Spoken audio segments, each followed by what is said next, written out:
Good morning, class 6th. So, students, we are on chapter number 5, the major domains of the earth. And in this chapter, we have done the major four domains of the earth, the name and the detail of these three major domains, that is lithosphere, hydrosphere, and atmosphere.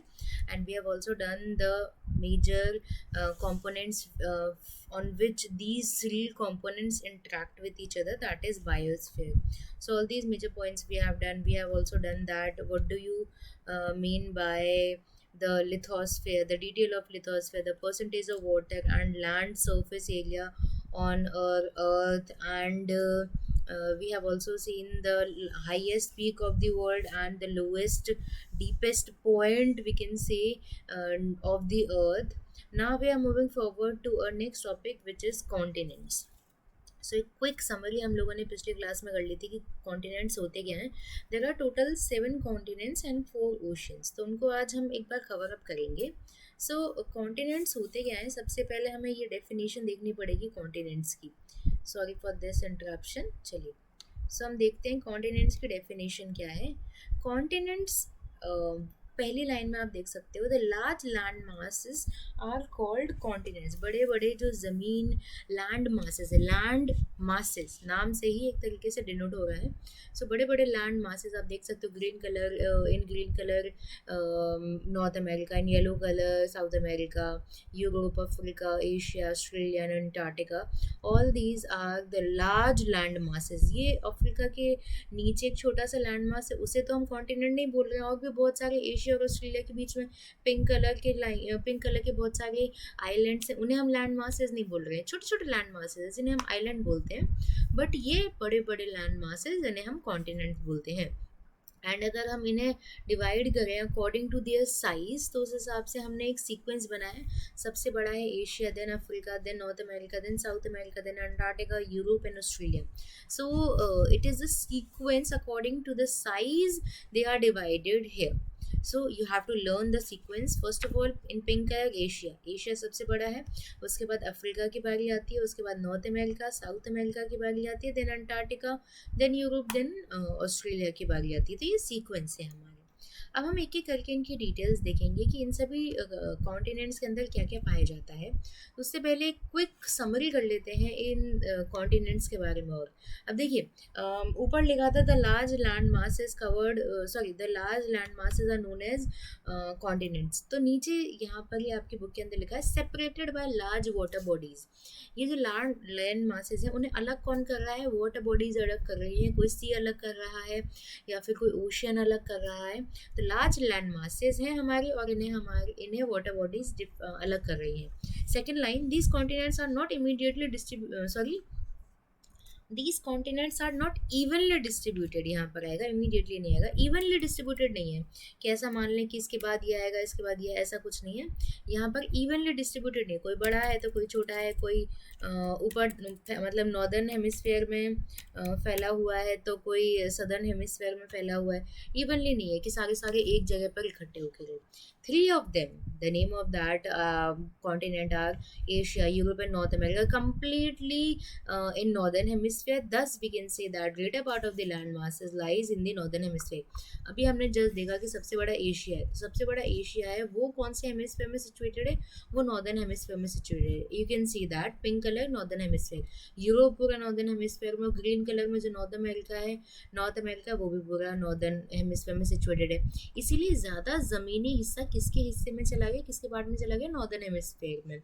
इसीलिए northern hemisphere को हम land hemisphere भी बोलते हैं. मैंने blue colour portion से highlight किया हुआ है. क्वेश्चन भी बन सकता है इससे कि which hemisphere is known as land hemisphere. So the answer is northern hemisphere because the three continents are completely located in northern hemisphere, and the three continents are in the yellow color portion. You can see Asia, Europe and North America.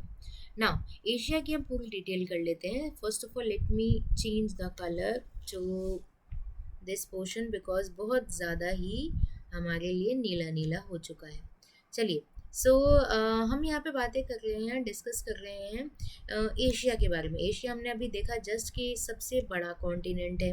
अब यहाँ पर हो क्या रहा है Asia के अंदर, Asia largest, सबसे पहले लाइन देखेंगे, Asia largest continent both in terms. अगर हम पॉपुलेशन के हिसाब से बोले, ये पूरा एशिया का डायग्राम मैंने इंसर्ट किया, ये एक फिजिकल मैप है। हम पढ़ चुके हैं पॉलिटिकल, फिजिकल और थीमेटिक मैप क्या होते हैं। सो एशिया लार्जेस्ट कॉन्टिनेंट है, किस हिसाब से, एरिया के हिसाब से भी बड़ा है, पॉपुलेशन भी, सबसे ज़्यादा दुनिया की पॉपुलेशन चाइना में है, तो चाइना भी एशिया में सिचुएटेड है। सेकेंड नंबर इंडिया है, इंडिया भी एशिया में सिचुएटेड है। तो यहाँ बात की जाएगी according to the area and according to the population wise, Asia is the largest continent, covers about 1/3 of the total land on the earth. एक तिहाई हिस्सा किसका है, एशिया का है। अब ये लाई कहाँ करता है, we have done the latitude, we have done the longitude also. So 80 degree north to 10 degree southern latitude, 80 मतलब ऊपर नॉर्दर्न है, और साउथ में ये कहाँ तक फैला हुआ है, इंडोनेशिया के पार्ट को अगर हम कवर अप करते हैं तो 10 डिग्री सदर्न लैटिट्यूड तक ये फैला हुआ है। And from 26 degree eastern longitude to 170 degree western, तो ये यहाँ पर अरेबियन कंट्री से मान सकते हो, 10 डिग्री 26 डिग्री ईस्टर्न लॉन्गिट्यूड से जापान और ये रशिया का जो कॉर्नर पॉइंट है, यहाँ तक क्या है, हमारा पूरा एशिया सिचुएटेड है। अब येलो कलर पोर्शन की तरफ देखेंगे, light yellow colour portion, tropic of cancer. Tropic of cancer passes through the continent and separated from, sorry, tropic of cancer यहाँ से गुजर रहा है। जब हम जब इंडिया की डिटेल स्टडी करेंगे तब हम देखेंगे कि इंडिया के बीचों बीच में से 2 पार्ट में डिवाइड कर देता है tropic of cancer, northern India, southern India में। बट यहाँ पर ट्रॉपिक ऑफ कैंसर गुजर रहा है इन, अगर हम बोले एशिया के सदर्न डायरेक्शन और काइंड ऑफ सदर्न डायरेक्शन से ट्रॉपिक ऑफ कैंसर गुजरता है।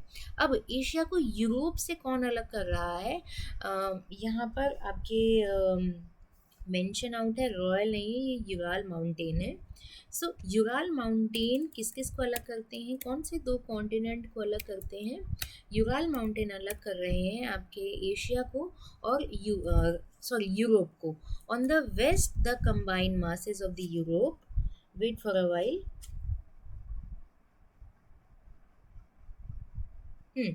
एंड वेस्ट में इन दोनों के कंबाइंड पार्ट को, एशिया और यूरोप के कंबाइंड पार्ट को यूरेशिया बोला जाता है।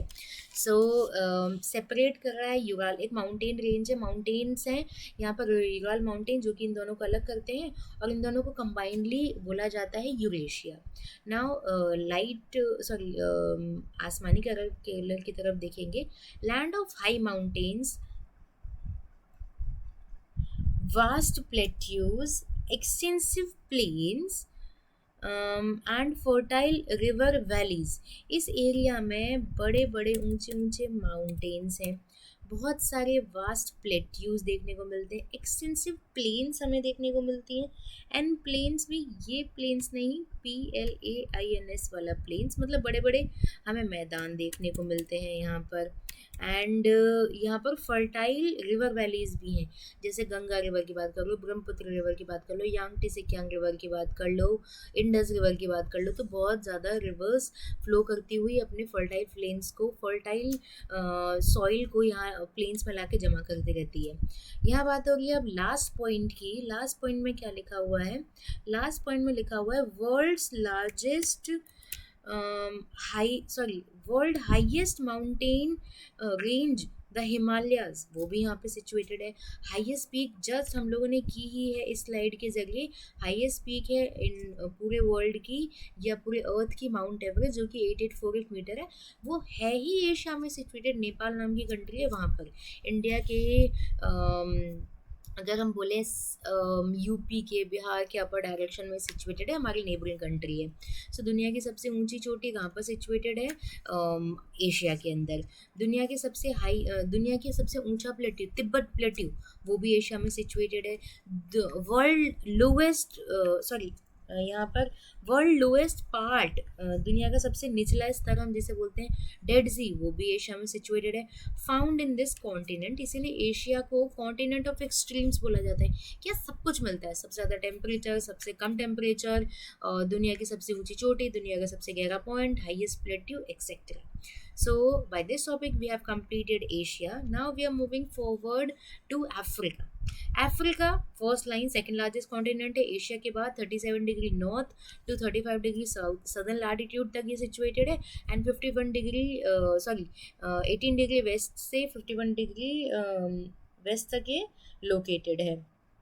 51 डिग्री ईस्टर्न लॉन्गिट्यूड से लेकर 18 डिग्री वेस्टर्न लॉन्गिट्यूड तक ये सिचुएटेड है। बीच में से इसके प्राइम मेरिडियन भी गुजरता है, तो ये आधा वेस्टर्न डायरेक्शन में और आधा ईस्टर्न डायरेक्शन में है।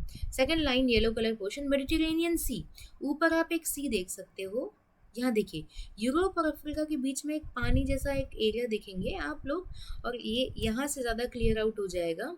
ये जो नील नदी ऊपर की तरफ जा रही है, चलिए राइट हैंड डायरेक्शन में एक डायग्राम है जिसमें आपको स्वेज कैनाल दिखाई है। स्वेज कैनाल और यूरोप के बीच में जो आपको एक रिवर पोर्शन दिख रहा है उसे हम बोलते हैं मेडिटेरेनियन सी। तो मेडिटेरेनियन सी यहाँ पर सिचुएटेड है। Mediterranean C in the north, Mediterranean sea north में सिचुएटेड है अफ्रीका के, बिल्कुल आप देख सकते हो, मैंने अभी जब आपको दिखाया ही है। एक बार और हम वापस दिखा देते हैं। यूरोप और स्वेज कैनाल के बीच में जितना भी पानी है उसे हम मेडिटेरेनियन सी बोलते हैं। So Mediterranean C in the north separate it from Europe, Mediterranean Sea से ये ऊपर से यूरोप से अलग हो जाता है। Sorry for this. In north separate it from Europe, the continent is connected to Asia by a narrow strip of land called Isthmus of Suez. मैंने अभी जस्ट स्वेज कैनाल के बारे में आपको बताया है। ये स्वेज है, यहाँ पर एक तरीके से खाड़ी है, एक ऐसे एरियाज है जहाँ पर स्वेज कैनाल को बनाया गया है। कि स्वेज कैनाल की बताएंगे क्या उसके पर्सपेक्टिव थे, तो ये एक जगह है स्वेज, इससे हल्का सा ये इससे जुड़ा हुआ है, नैरो स्ट्रिप है इसके जुड़ने की। Equator of 0 degree, sorry the equator और 0 डिग्री, यहाँ पर और आ जाएगा। इक्वेटर को 0 डिग्री भी बोला जाता है क्योंकि, एक minute wait for a while, equator is also known as 0 degree. So equator और 0 डिग्री लैटिट्यूड, इक्वेटर और 0 degree latitude passes through the middle of this country. 0 degree latitude बिल्कुल इस अफ्रीका के बीचों बीच से क्रॉस ओवर हो रहा है।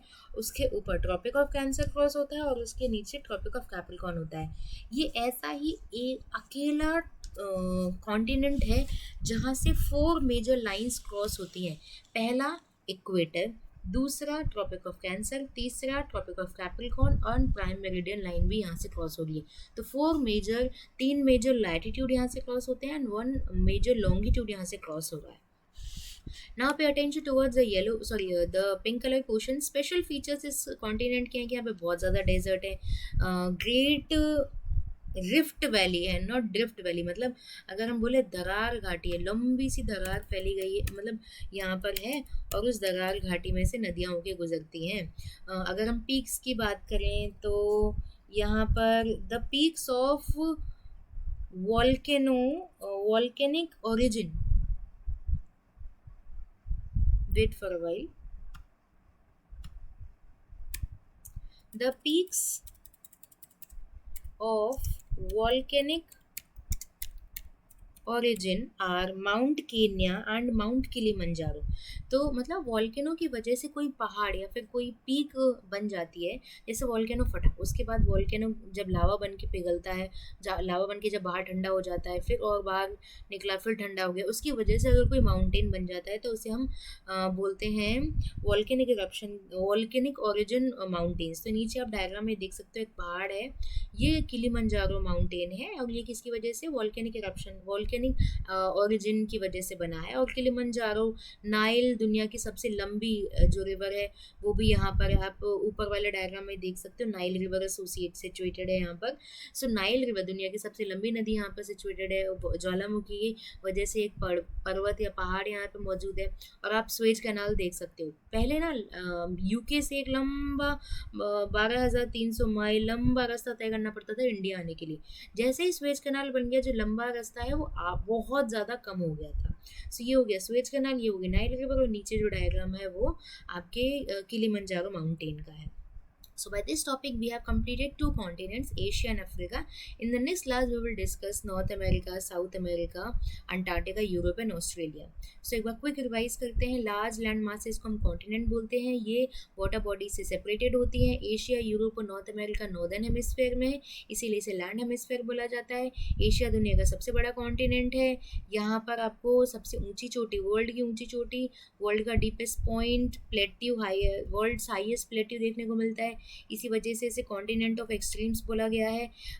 अफ्रीका सेकेंड लार्जेस्ट कॉन्टिनेंट है. और एशिया जो है ना वो पॉपुलेशन वाइज और एरिया वाइज दोनों में सबसे बड़ा है. वही हम इसकी तरफ आते हैं तो यहाँ अफ्रीका को डार्क कॉन्टिनेंट भी बोला जाता है. ये पॉइंट भी आप याद रखेंगे. अफ्रीका में से 0 डिग्री लाइन गुजर रही है, ट्रॉपिक ऑफ कैंसर गुजर रही है, ट्रॉपिक ऑफ कैप्रिकॉर्न गुजर रही है और 0 डिग्री प्राइम मेरिडियन भी यहाँ से गुजर रही है. यहाँ दुनिया की सबसे लंबी नदी, लॉन्गेस्ट रिवर और इन द वर्ल्ड यहाँ से क्रॉस ओवर होती है, जिसका नाम है नाइल. तो मैं एक बार नाइल को हाईलाइट कर देती हूँ ताकि आप लोगों को याद रहे. So Nile, the longest river of the world, is situated here. So, by this topic, we have completed our two continents. In the next class, we will discuss the rest of the continents. So, I hope you all have understood what we have done in this class. So, that's it for today's class. Thank you.